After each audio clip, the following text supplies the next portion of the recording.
For an adult, coping with the loss of a loved one is never easy. But for a child, it can be exponentially more difficult. Yeah, and that is especially true when that loss is a parent, a caregiver, or sibling. Jenny Maattala knows this all too well, and she's using her experience to help children through the grieving process in this week's Someone You Should Know.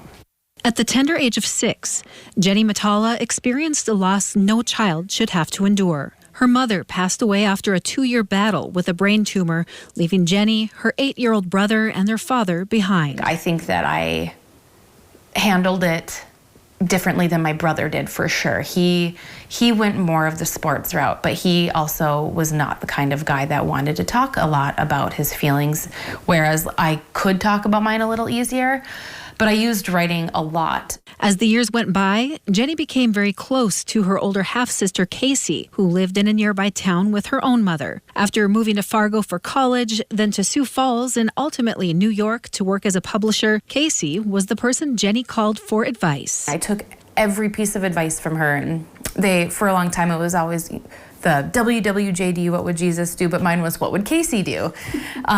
She was my go-to. She was my guru for everything. And when you don't have that person in your life, I think it makes things feel a lot harder than they need to be. Fast forward several years, and Jenny and her husband were expecting their first baby. They decided to leave New York to raise their child back in the Midwest. With baby number 2 on the way in 2015, they moved to Bismarck to be closer to family. Jenny's big sister Casey continued to be there for her, but then it was Jenny's turn to be there for Casey. In 2017, my sister started having these awful stomach pains, and she went to the doctor and they said it was gastroenteritis. And 2 months later, she was back at the ER. And so it was January 2018, and they did a whole new set of scans, and it turned out she had stage 4 colon cancer. After battling an aggressive form of cancer, lots of prayer, and exhausting all forms of treatment, Casey passed in December of 2019.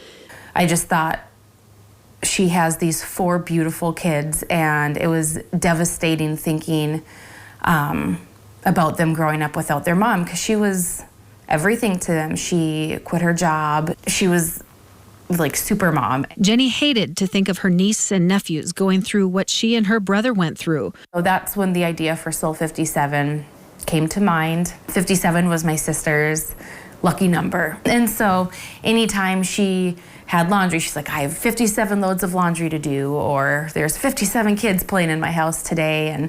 And with that, Soul 57 became a reality. Soul 57 is a nonprofit organization created to help children navigate the difficult emotion of grief through writing, sports, gardening, horseback riding, painting, music, and more. I want kids to see that they're not alone in it. I want them to know that even though you're going through this life-changing, devastating occurrence, they're not singular in it. They're not alone in it. They have people who can be there for them.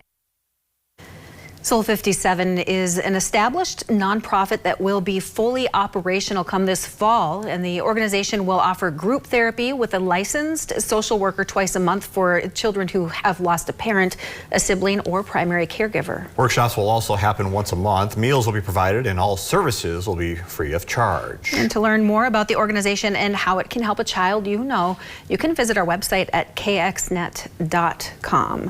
Just, an incredible, just can't imagine what she had gone through, but just to be reaching out and using what she experienced to help other kids through that grief. It's just really amazing, and she's really excited to get this organization up and running. So they're out looking for donations as well, and you can donate on that website as well to help them out. She's doing a lot of good, for sure.